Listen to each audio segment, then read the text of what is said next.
Stanley Hotel. Majestic, haunted. Its shadow stretched long under the pale moonlight, a silent sentinel against the Rocky Mountains. Built in 1909, the hotel had seen countless stories, but some stories refused to leave. You sure about this, Jake? Relax, Em. It's just an old hotel. Think of the story we'll tell.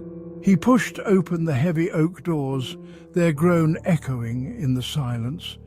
The air inside was stale, thick with dust and decay. Emily shivered, pulling her jacket tighter. Let's stick together, okay? Just in case. As they stepped deeper into the hotel's echoing silence, they entered a story whispered by the ghosts of the past. They moved through the grand ballroom, its once polished dance floor now covered in dust. A lone piano sat in the corner, its ivory keys yellowed with age. Emily imagined the music that once filled this room. "Did you hear that?" Emily whispered, her hand instinctively reaching for Jake's arm. Just the wind, Em. But even as he spoke, his eyes darted nervously around the room. Emily's initial skepticism was fading, replaced by a growing sense of unease. They reached room 217, the door slightly ajar. Emily knew the stories. This room, they said, was the heart of the haunting. Maybe we should skip this one. No, let's see. The door creaked open, revealing a room frozen in time. A four-poster bed with a faded velvet headboard dominated the space.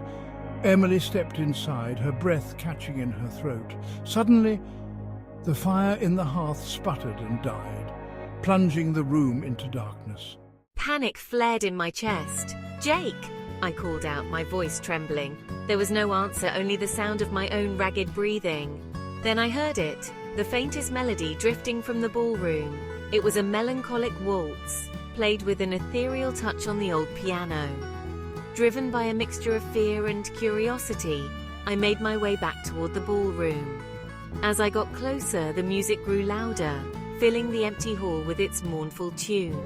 And there, seated at the piano, was a figure. It was Jake.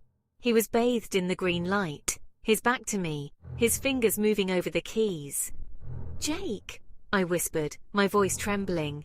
He didn't turn, didn't acknowledge my presence. As I stepped into the room, the music abruptly stopped.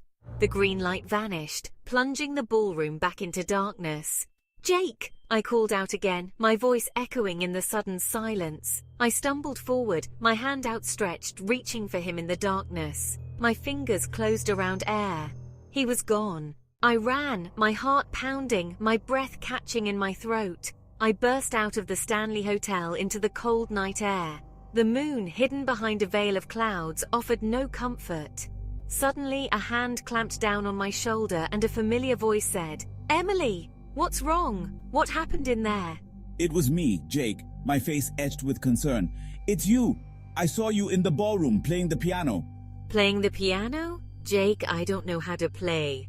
His voice trailed off, his eyes widening in horror as he looked past me into the darkness of the hotel. "Emily," he whispered, his voice filled with a terror I had never heard before. "Turn around, slowly." I turned, my blood turning to ice in my veins.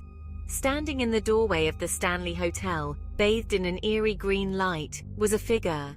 A young man, dressed in clothes from another era, his face pale and drawn, his eyes filled with a cold, otherworldly light, and he was smiling, a slow, cruel smile that spread across his face like a crack in a porcelain mask.